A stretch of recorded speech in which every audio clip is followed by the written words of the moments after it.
Good morning, Senna, and good morning to your super team in the studios. It's nice to speak to you, and I hope you're well. By His grace, we are coping. I'm guessing the Christmas is not looking as dry in the UK as it is around here, because here the streets are empty. You don't see the usual human traffic you see around and everything. UK different?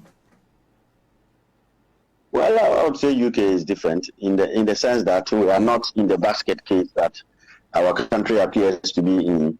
At least there's a certain sense of adultness, if I may use that term, when it comes to managing our economy. And if I may rightly, respectfully say that the people here who are at the helm of affairs, they listen to what the citizens say and they react as good governance should dictate to the needs of citizens. Tough decisions have to be made, yes, but they do that with a soft cushion in mind for people. So, for example, we've had about £400 given to households to help with energy cost. Okay. And so most people are getting about £67 a month, effective last month, of their energy bill for the next month. So there are some of the sensitive things, the things that people who care about those that they govern do. I dare say that is not the case in Ghana, where, as we have just seen, not only are they yanking out your livelihood now, working up the cost of living and tax, but even trying to take away your future source of living when you are most economically inactive, aka on pension. So that is the difference. But I'm also guessing you do some work in the financial sector. Pension monies are usually monies that every government would like to do one work or the other with and pay it back in good time. So I'm guessing you understand the reason why there's been, of course, government would touch those pension funds. No, absolutely not. And this is the reason. See, cutting pension funds is very cruel for a number of reasons. And particularly in Ghana's case, it is completely unthinkable. Now, the reason you hardly go near people's pension funds is, look, if you are cutting my salary now whilst I'm an if you like, employee, at least I'm still active enough potentially to go and do some overtime somewhere or get some source of income somewhere. When you wait till I am no longer economically active, I can't go and get any extra work, and then you go ahead and cut my pension, you have literally disabled me. That also, you see, there's also the question of trust. When you have told workers work very hard, and in return, when you retire, we'll put you on, say, 20,000 Ghana a year. And then they get that trust. And when they are retired, then they put all their life on that. That is very cruel. Now, in Ghana's case, the reason is actually even more callous, more wicked is this. Government has relied on pension funds and has actively lobbied pension funds to invest in government securities because they are the largest holder of government securities. Operator has specifically gone out and wooed them. All these tier 3 pension schemes that were put in place, a lot of it was pushed into buying government securities because it didn't know what to do, especially when government went out on a massive debt binge. We were being left, right, and center by the tomorrow. And so when you do this, in some cases, they were literally compelled to buy government bonds. Right? Government compelled them to buy government bonds. And then after compelling them to buy government bonds, we then turn around a couple of years later and say, I'm going to cut the amount I'm going to pay you for buying government bonds. Now, bear in mind, that all of our pension houses, they don't keep the pension money in the savings for you because inflation comes. And so what they do is when you are paying your pension to save or some other entity, they will take that money and they'll invest it so that they can make some returns, some profits. Then they are able to use that profit because your money will go through that profit and then they can use that to pay you. Because if they just put your money in a bank account, it will be depreciating with inflation. So to think about it now, we have 50% inflation. If your pension pot is worth 10,000 Ghana today and they do nothing about it, by the end of the year, half of it is gone because of the 50% inflation. But when they buy treasury bills, bonds that are 20% or 30% or more, at least they are getting something on top of your money. So that when it's time to give you your money, then there is that profit over the years. And so when government then decide that we will zero out the profits you're making, if in an inflationary environment of 50%, you decide to give a pension fund 0% interest on what they've invested, you've effectively cut the value of their money by 50%, which means you have effectively cut the value of the pensions to be paid by to workers in the next 10 years, 5 years, 7 years, 12 years by 50%. And so that is not building poverty into the pension scheme, which is unacceptable. And this is what I say is clear, because you gave them that trust that you work and I'll give you this. Would you work, and then when I'm giving to you, I'll slash it by that. So you do understand why the labor unions insisted. And yesterday it looks like they got the exemption they've been asking for. And government has agreed to exempt the pension funds from this debt exchange program. But I know you also you do an analysis of government's debts, and you say they hold a substantial part of government securities. How would this impact government's attempt to perhaps use this debt exchange program to restructure the debt in a manner that makes it at least look a bit sustainable? That is going to have a very, very massive impact. So first and foremost, I agree 100% with the action that organized labor, and I salute them for protecting themselves and protecting their fellows. I would say for once, the reason being this: we have had this country being governed like it's a watchy joint for the past several years, and most people went quiet. Thank God that now that we are being hit where it matters most, that everybody is coming out and they are doing this. So I salute them for it. And the question of where we go from this, I think I'm not going to be the only person. Over the next couple of days, we will see more people coming out on this. Pension funds is not just in Ghana, but across the globe. Pension funds are some of the largest investors in government security. And therefore, if they have been taken out of the debt restructuring program, then my brother, this whole debt exchange or restructuring program is in big, big, big trouble. Now, where do we go from here? We have only got two options. These options are, in terms of debt restructuring, was to take care of the domestic restructuring package, which is what we started, and then you have the external debt package. Now that the pension funds have rightly been removed from the domestic package, it leaves a massive gap in that debt restructuring program. And the question is, the only other place you can achieve that is by shifting to the external debt program. Now, unfortunately for us, just Monday, we deferred all payments for a lot of all our Euro bonds and most of our commercial debts, as well as our bilateral debts. And so now, as soon as we did that, the creditors, the people holding Ghana's bonds, externally, have formed the committee. And one of their complaints was that government was not being open to them. Government didn't even tell them. It just unilateral announced out of the blue, which is exactly the complaint that Ghanaians have been making. Exactly the complaint that we've heard Angel Kabu and Professor Jampo and many others make on this. It turns out that even those outside have not been given that respect that they need in terms of the cap. So the government will have a very difficult job going back to these guys and saying, we just suspended payments to you, about $13 billion worth of our debt. We have suspended payments saying we won't pay you. We don't know when we will start paying. On top of that suspension, we are now coming to ask you that you have to restructure your debt. In other words, you have to swap that debt for lower interest debt so that you won't get any interest in the next year, probably lower percent going forward. That is not going to be an easy job. That is going to be the beginning of the realization of Ifuriata and his henchmen that doing things the way they have always done in Ghana, not consulting anybody, we don't care. Doing it in Ghana and doing it out of Ghana is going to put us in a tough position. And this now raises question as to whether the staff level agreement we've had with the IMF, whether it will come to fruition. Now, staff level agreements are just the initial draft. That's the I want to borrow money. They say, okay, come to my house, let's talk.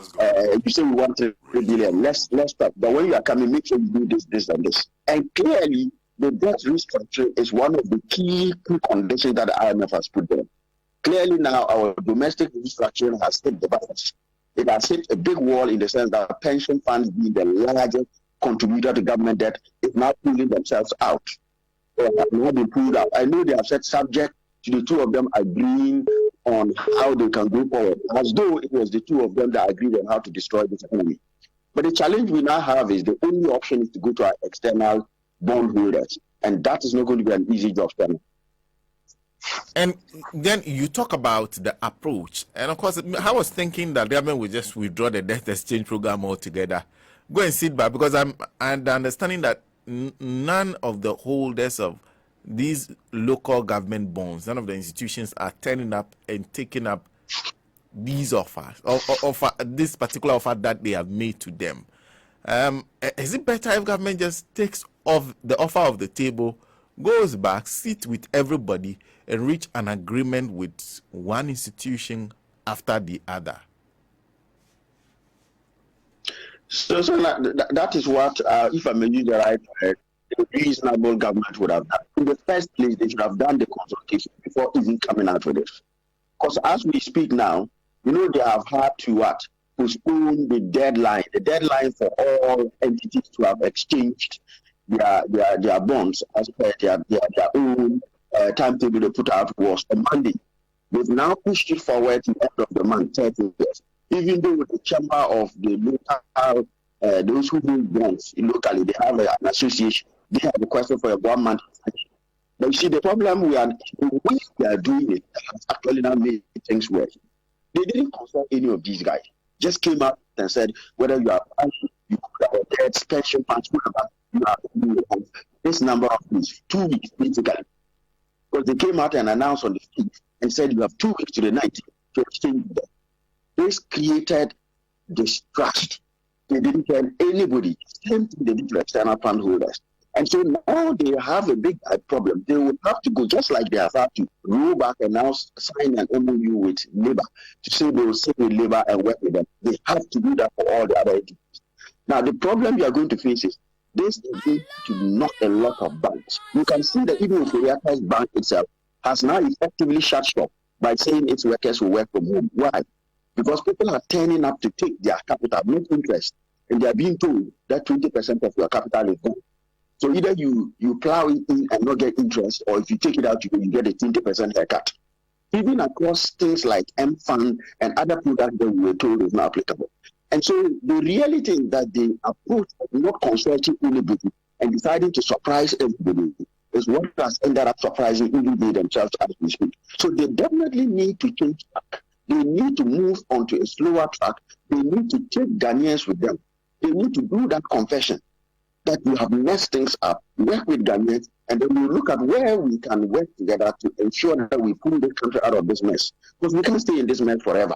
But then they need to put that I know it all attitude aside.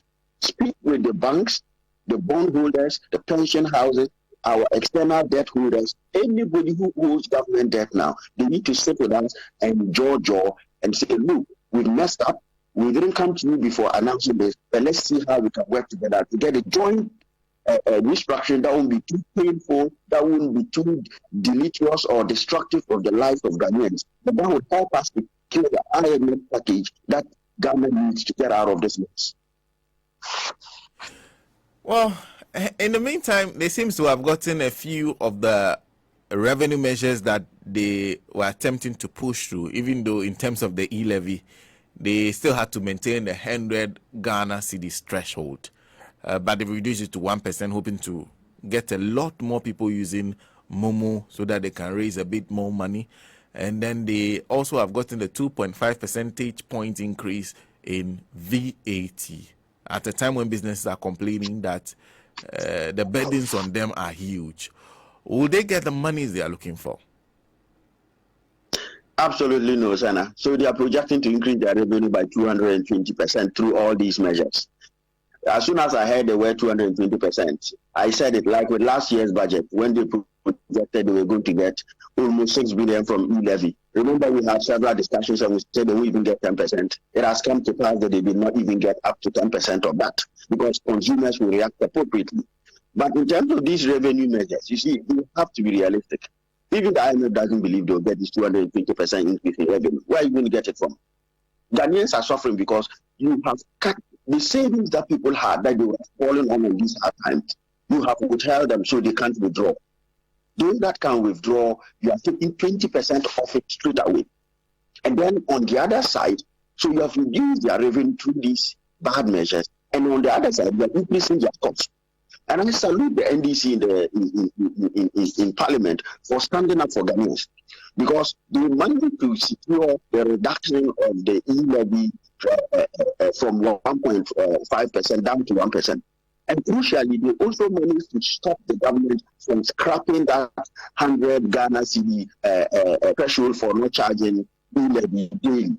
That was also very crucial in government's revenue mark because they wanted to start charging on everything.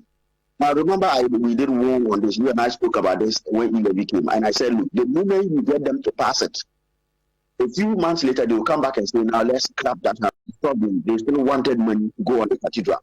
The VAT, yes, I agree, is a step back. But you see, the irony of it is that the entire MPP seem to be bent on visiting untold hardship on Ghanaians. The full NDC MPP complement in Parliament voted to increase the cost of the painful cost of living crisis on Ghanaians by 102.5%, to take our total VAT to 21%, only 22%. Senna. This tells you about the people who came to promise to transform Ghana in 18 months, and now they are destroying our lives by taking away our revenue, and at the same time, by what? Increasing the cost. One funny thing in here, Senna, is that textbooks have always been exempted from VAT. That exemption has been scrapped. So today, if you don't even have money and you decide that let me buy textbooks instead of enjoy myself so that at least I can learn and get a better qualification to get a better job for tomorrow, government has decided to increase the cost of textbooks by a whopping 22%, by now pulling textbooks back into VAT, when these were educational materials. So that is the sad part. We're supposed to invest for the future, and education is the greatest investment. But as Bill Clinton said, a country, look, the progress of a nation can be no greater than its progress in education. So when you are increasing the cost of textbooks, you are increasing the cost of education effectively by 22% in these trying times. It tells you how insensitive this government is. And so I salute the great NDC MPs that rallied in their numbers. They didn't go away by a slim majority, number of one, but I salute them for how strong they have stood. And I think Ghanaians who have MPs that are MPP should be trooping to their houses and asking them, so you are deliberately hiking up my cost of living while cutting down the revenue they have. They should vote these MPs up because they don't have any good message for the Ghanaians. All they have is to pile untold misery and hardship and increase the cost of living on Ghanaians. I think that is what Ghanaians should do. Just as the Labour has now found this voice and has forced government to back out of these pension funds inclusion in their exchange program, Ghanaians must find their voices. They must confront their MPs, particularly these MPP MPs that have time and again without fail voted consistently to keep a reckless Euphoria and to support Euphoria to make our lives miserable and steal our Christmas. Ghanaians must do that. And let me conclude by asking you for your views on, because I know one of the things you're seeking to do currently, actively, you are campaigning to be the NDC's chairperson for the UK-Ireland chapter. And over the weekend, the NDC elected delegates, executives that will run the party for the next 4 years at the national level. What do you make of the outcome of the delegates' congress that happened over the weekend? I think the outcome can only be summarized in 2 words: fantastic and brilliant. This is one of the few pieces of good news that Ghanaians can smile at in this midst of doom and gloom that NPP is written on Ghana. The NDC delegates did the best they think they could ever do. They gave the best Christmas gift to Ghanaians and to the party. They elected arguably the most competent and brilliant set of leaders that will lead this salvation fight, that will lead the redemption of Ghana by us wresting power from the NPP. Nobody in Ghana, even Nanadu, knows that with General Mukito at the head of our party, with Fifi Kwete as our general secretary, with the indomitable Joseph Yami, my own countryman, as the organizer, and of course with our Samijin P and the strong women organizing team led by Dr. Anabisio, there is no way but forward. There is no option but success. The NPP are quaking in their boots at this present point in time because they can see that the team that delivered 2008 is back on steroids. And I'm very proud to be a member of the NDC because we pulled this off very brilliantly in a very peaceful manner, no rancor. Even the few cases we had that were going to court, we have resolved them as a family. And I'm very confident that in the same manner, the good people of the great NDC UK and Ireland, come the 14th of January, will invest their trust in me so that I can work very well with the brilliant set of executives in Ghana, and we can work and plot together to kick this incompetent government out and give hope to Ghanaians that are currently in a very dark and hopeless situation. So I congratulate all the officers that were elected, right from General Mosquito down to the last person. They have my undying, unflinching, and untiring support. Winning or losing, we will make sure that they succeed in this salvation crusade. And I'm very confident that the great people of the NDC, the UK and Ireland, see my policies, see my integrity, see my determination and persistence to help rescue this country from the mess, will invest their trust in me and vote for me come 14th of January to make sure I can partner with General Mosquito and this brilliant team to do what Ghanaians expect of us. Kick out this government, bring hope, and bring a better Ghana to Ghana.